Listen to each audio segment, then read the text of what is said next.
Atem nitzavim hayoim kulchem lifnei Hashem Elekechem. This week's Parsha, Parshas Nitzavim, starts out by saying, you are all standing together this day before Hashem, your God. Now, this Parsha is always read before Rosh Hashanah. And according to the Targum Yonason ben Uziel, who's the oldest commentary that we have on the Chumash, on the Torah, he says that the word Hayom, meaning this day or today, is a reference or an allegory for Rosh Hashanah. That when you see the word Hayom, it's a reference to Rosh Hashanah.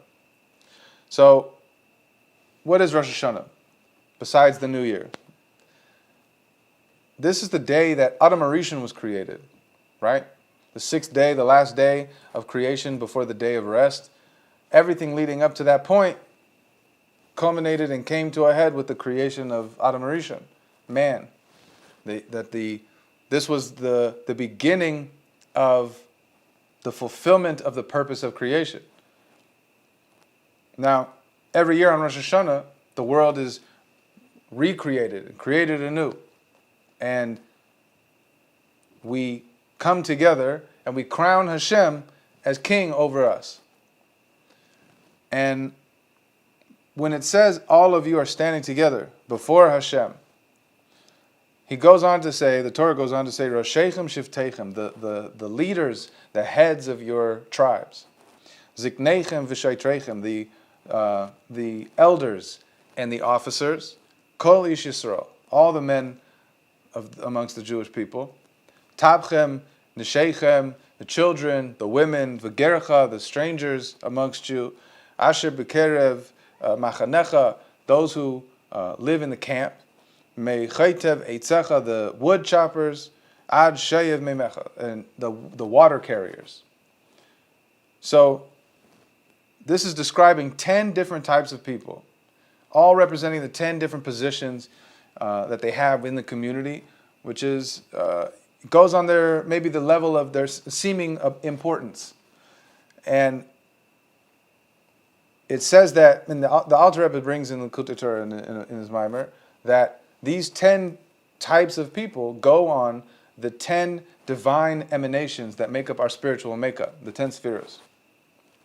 And every person seems to embody more one than the other, right? Some people are a little more severe, they might be more strict, they might embody Gevurah more than the next person. But every person has within them all 10 of these faculties. It happens to be that one is more pronounced, one is more prominent, but we all contain every single one of them. So the reason for this is because it gives us the ability to relate to another, to have compassion for somebody else. I may not be exactly like the next person, but I can relate to whatever it is that their behavior is because I contain that ability within myself as well. I have that in my personality as well. It's just much less defined or pronounced. So this gives us the ability to have compassion for one another. Now, on Rosh Hashanah, it says that we're all standing together. We unite into one entity, standing before Hashem, our God. It says that even the woodcutters and the water carriers, who seem like they're on a lower level of importance than the elders, obviously, and the heads of the tribes, but on this day, it says that we rise and are elevated above the level of division and separation to the level that we reach to our source, where we become united with the source of all life, where there is no division.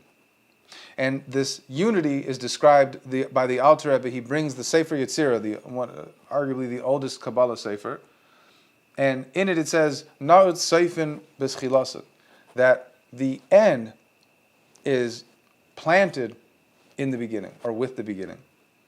So, what this means is there's no head, there's no bottom, there's no end, there's no beginning, that it's all one continuous circle. And in fact, in Kabbalah, the the imagery for the divine and for the infinite and holiness is a complete circle, because there's no beginning, no end. It's infinite. It just runs in a circle. So this is why the sages say in in Pirkei Avos, the ethics of our fathers, they highlight this idea that we have to be humble before the next person. That no matter who you run into, who you're with, you have to be humble before them, because every person has an advantage and a disadvantage in regards to their peers, to the next person. So with this, we all have to be humble and recognize that we're all vitally important to Hashem's world, to Hashem's mission. So, for example, a single person has different levels. They have a head, which is obviously incredibly important, and they also have feet, God willing. And the head seems more important. It's where the personality is. It's where the thoughts are. It's, Chassidus says that the part of the seat of the soul is found in the head. Now, the feet obviously seem less important. However, the feet are necessary and needed in order for the head and the body to move from place to place. Now, this is symbolic of progress, of growth, of a person moving and developing. This is what having feet or moving or walking is an allusion to. So, and even furthermore, the Alter Rebbe brings bloodletting, which is kind of an archaic practice. However, we know from reflexology from today that by manipulating the certain pressure points in the feet and with acupuncture and different things like that, we're able to cure the body and the organs and even get rid of headaches from manipulating the feet. It shows how connected the feet are and how important the feet can be for the whole entire body. And so too, the Jewish people are referred to as a single person, right? The Adam HaRishon was one person, and the souls that come down are all souls that are sparks from Adam HaRishon. The one soul, the one person, represents all humanity. He was the embodiment of all humanity. So on Rosh Hashanah, we go back to that state of being one person and crowning Hashem the way Adam HaRishon crowned Hashem. He says, Geus Lavish, that Hashem should be clothed and robed in grandeur. So on Rosh Hashanah, we recreate because we're coming back full circle. That life is cyclical. So we come back full circle to Rosh Hashanah, and we come back to the original Rosh Hashanah when Adam HaRishon was created, and he crowned Hashem and said that he's clothed in grandeur, in royalty.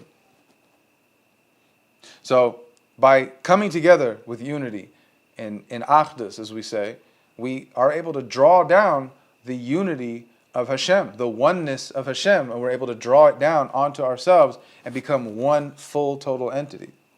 Now, the importance of this Achdus, this unity, is highlighted by Chazal, by the sages. They describe the difference between the Dor HaFlaga and the Dor HaMabul. The Dor HaMabul is the generation of the flood. Right? It says about the generation of the flood, it says, V'tishaches ha'aretz lifnei ha'elakim, that the world was corrupt in the face of Hashem, V'timale ha'aretz chamas, and the land was full of robbery. And the punishment that the generation of the flood had to go through was the flood. All of mankind was wiped out except for Noach and his family. And this was the punishment for their behavior. Now, the Dor HaFlaga, the generation of the dispersal, the Tower of Babel, that the generation after the flood, they came together, they established and settled a land, and they said, bring this brick, bring that brick, and they built a tower. And the sages say that the intention of the tower was to go and challenge Hashem, was to go to war with Hashem for what he had done with the flood.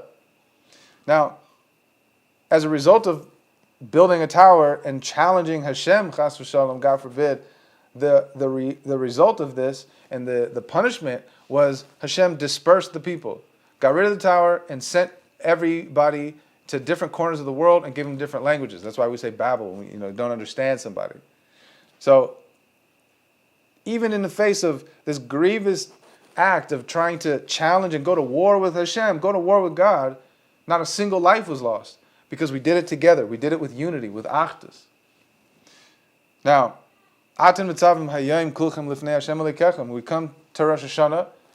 We're standing together as one with a sense of unity and a sense of achdus, a sense of oneness. Hashem should bless everyone with an incredible year, a year with only revealed brachas and good news, and the ultimate bracha of taking us out of Galus with the coming of Mashiach. L'chaim.